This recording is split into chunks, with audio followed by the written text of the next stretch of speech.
Okay, let's finish off what we started last night. Where is he? Okay, you guys asked a question about, it was partially we have to go to Eruv. You asked a question about carrying in an apartment building, Eruv Chatzerot, or in a campsite, or for that matter in a yeshiva dorm. You have a yeshiva dorm, or in a yeshiva. So the question is, are you allowed to carry throughout the apartment building, throughout the area, the enclosed area, and so on? So the din is like this. Biblically, any place which is enclosed with 4 walls, or 3 walls sometimes, is a reshus hayachid. It's a private domain. Therefore, halachically, you'd be allowed to carry in the building.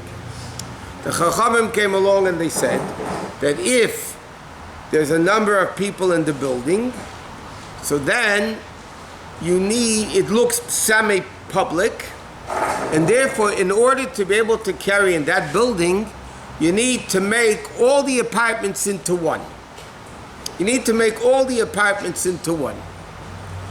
So how do you make all the apartments into one? So there's a number of dinim involved. Number one, let's say it's a duplex with a Jew and a Goy, a Jewish family and a non-Jewish family.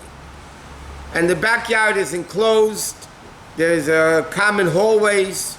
The din is, you don't need an Eruv Chatzerot, because the domain of a Goy doesn't make a problem. But if there's another Jew in the building, then the domain of the non-Jew makes a problem. And therefore, let's speak in a simple, again, there's zillions of details in these halachas. I'm just talking generally the concept. So let's say you're in a hotel, okay? The hotel, indoors of the hotel is completely enclosed. It's not an issue as far as biblically is concerned to carry. But you have a lot of different rooms in the hotel. Okay, and there's a lot of different people in the hotel. There's Jews and there's Goyim in the hotel. So really what you need to do, you need to make what's called an Eruv Chatzerot number 1. But before you do that, you need to do something else. And you have to get rid of all the non-Jewish properties. How do you get rid of all the non-Jewish properties? So technically, you have to go to each Goyish neighbor. Let's say you have 3 Jews and 3 Goyim, okay? So you need to go to each one of the neighbors and give them $1 and say you're renting the whole inside of the hotel is mine. And you give each one of the Goyim $1 each, and you tell them that you're renting their reshus in the public places that you should be allowed to carry. Now, what's usually done in a hotel, which Alpidin you're allowed to do, you don't have to go to each room in the hotel. You can go to the management of the hotel, who's in charge, and you give them $1, and you say, I'm renting the whole inside area of the hotel from you. Okay? So now it's all yours, whichever Jew does that. But there's another 2 Jews in the building. So you need to unite them to be allowed to carry in the building. So what do you need to do? That's where Eruv Chatzerot comes in. Eruv Chatzerot actually means a mixture of the courtyards, but actually you combine the courtyards into one. How do you combine the courtyards into one? So let's say, practically speaking, ideally, every person gives X amount of challah and it joins together, and then the challah is put in one house, and because it's in one house, that house unites all the people together. So what you could do, you don't have to go to each person. You could have one person buying a box of matzah, and I'll tell you why it's practical to use matzah. You use a box to get a box of matzah, and let's say there's 3 other people in the building. I come over to somebody else, either one of the other tenants, or my family, if there's nobody else around. They pick up the box of matzah, and I say, this is to be mezakah, to make it good for all the people in the building. And then I take this box of matzah from them, I make the bracha Eruv Chatzerot, and therefore now all the apartments became mine, because we just joined them by making the Eruv Chatzerot. As long as the matzah lasts, the Eruv Chatzerot is good. The matzah gets eaten up or lost or whatever, the Eruv is broken. That's why, so what matzah do you use? So some people, by the way, have a minhag, they make Eruv Chatzerot every week, but 99% of people don't do it.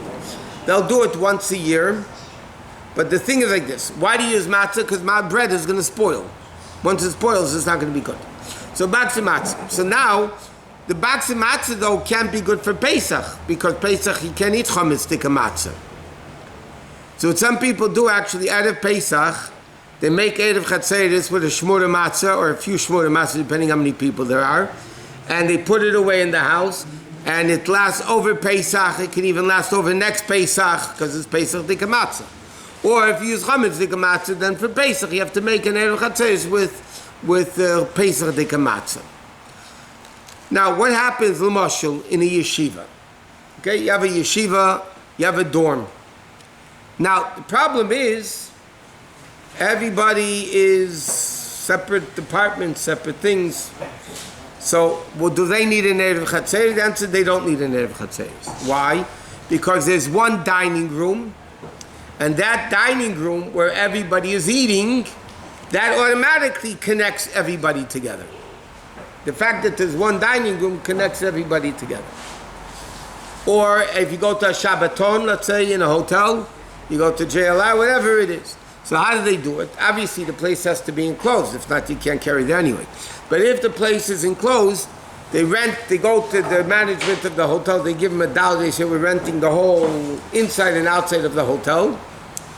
Everybody's eating together anyway, so that itself is enough for Eruv Chatzerot. The Rabbi tells the famous story about his father, Rabbi, who got the smicha from Rabbi Chaim Brisker. And the way Rabbi Chaim Brisker worked, if you wanted to get smicha from him, he gave a very tough smicha.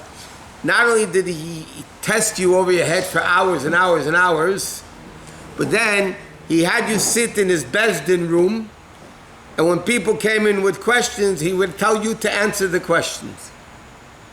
So somebody came, was Erev Sukkis, and they came to the Chaim Brisker and they said, we forgot to make an Eruv Chatzerot. So the Chaim Brisker turned to Rabbi, the Rebbe's father, and he said, no. So he said, the Sukkah itself combines them. Because they're all going to be eating in the Sukkah itself, and Chaim Brisker was happy with the answer, so to speak. And that's what it is. Now, what happens, which is another common issue, and the only time people should use a hospital if they don't work there is to have babies. But let's say somebody has a baby in a hospital and they're there over Shabbos. Now the question is, can I carry in the hotel in the hospital on Shabbos? Can I carry in the hospital on Shabbos, or do I have to make an Eruv Chatzerot? Because there's a lot of people there. It's not only private people. So the halacha is you don't need to make an Eruv Chatzerot in a hospital. Why don't you have to make an Eruv Chatzerot in a hospital? Because Eruv Chatzerot means I have an apartment, you have an apartment, and my apartment forbids yours, and yours forbids mine from carrying in the public domain. In a hospital, you don't rent the room. They can move you around whenever they want. If I rent a hotel room, they can't move me whenever they want. This is my room. I paid for it, you can't make me move. But in a hospital, so therefore there's no ownership of anything in a hospital. So therefore you don't need an Eruv Chatzerot because it's not my domain and forbidding your domain and vice versa. So therefore the bottom line is, in a hospital, if somebody's in a half Shabbos visiting a patient or whatever, they're allowed to carry not only in the room but everywhere in the hospital. What? I thought when you make the Eruv, the bread or whatever you use, it should be part of your Shabbos meal. No, that's Eruv Tavshilin. That's Eruv Tavshil. When I do things to allow me to cook for Shabbos, so then I have to eat the food. Did you mention once that the kitchen in the hospital allowed to? It's not only the kitchen, but besides that, because if the kitchen's treif, you can't eat there anyway. Of course, No, I'm saying, nevertheless, the point is, it's still, you don't need to. Even a hotel, it's questionable. If you have to, lepel the minig is, yeah, but there's a letter from the Rebbe that lochayra in a hotel you wouldn't need, but again, that's, the Rebbe's not writing lochayra, you might not need. But anyway, so that's the story with Eruv Chatzeros. You understand? That's, now, years ago, why is it called Eruv Chatzeros? Because in the olden times, like we learned in the Gemara Shabbos, they have the way it worked in Europe even today. You have like this. You have a main street. Off the street is a courtyard. Okay, a gate to a door to a courtyard. In the courtyard, there's a big surrounding area. There's 10 houses in the courtyard. Then you go the next further down. There's another doorway, and there's another courtyard with 10 houses. So the people wanted to carry in their courtyard, which was surrounded by walls, they had to make an Eruv Chatzeros. But what happens if you have a mavoi, which is an alleyway? It used to be like this. There was an alleyway, and then off the mavoi were a bunch of chatzers. Chatzeros, if you want to be grammatically correct. So then, many times they would do what's called shtufei mavois. They would combine different mavois together. So therefore, the people from different mavois could carry to each other's mavoi and different things. Anyway, that's the fact of the Eruv Chatzeros, what the person needs to carry in an apartment building or in a... But the reason why, and therefore the same thing with yeshiva. So in other words, the Bachrim all eat together. So that unites it. One of our mashpiyim once told us in Yeshiva Reb Shalom Razov, Allah Shalom, it was brilliant. Anyway, he said to us, but he says, he said it like a joke, but it wasn't so much of a joke. He said if a bachar doesn't keep Seder properly, so he's not allowed to eat from the food. So then it's not his kitchen. So if it's not his kitchen, it might be a problem of making an Eruv Chatzeros. What? No. Huh? But all Bachim keep Seder. I mean, there's no such existence. Okay, let's just finish up here before we go to Ma'ariv. Next week in Mitzvah Shem we'll start the dinim of Rosh Hashanah, Yom Kippur, Sukkot. There's a lot of dinim. Okay, now, many people play with bead games on Shabbos. Trust me, you get this question a lot. People would have kids programs. They were looking for activities with the kids. So you take a string, and then you put a bunch of beads that have holes in them. The kids do that. No, the girls especially. They make a bead necklace. Then when you finish with the bead necklace, you have to do two things. First, you have to tie the end that the beads don't fall off. Okay, and then you have to tie the thing to itself to make a necklace out of it. So obviously that you can't do on Shabbos. You're tying it on one string. You're dialing a knot. This video spoke yesterday about the tzitzis, that you can't make a knot at the end of the tzitzis, on the string of the tzitzis, because it's a single knot, and you're making a knot out of it. Now, this doesn't apply this year, but you have Lamashal on Sukkos. If somebody, normally our minig is to tie the lulav together Erev Yom Tov.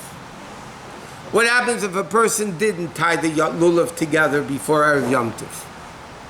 So we're talking the way Chabad does it, that we mamish have that dasman and Eruv is touching the lulav and with the things around it, and so over there you have to be careful, because the way it's normally done, you wrap the lulav branch around the things, and then you fold it in a bunch of times. You actually make a knot, a permanent knot that you're planning to leave it there.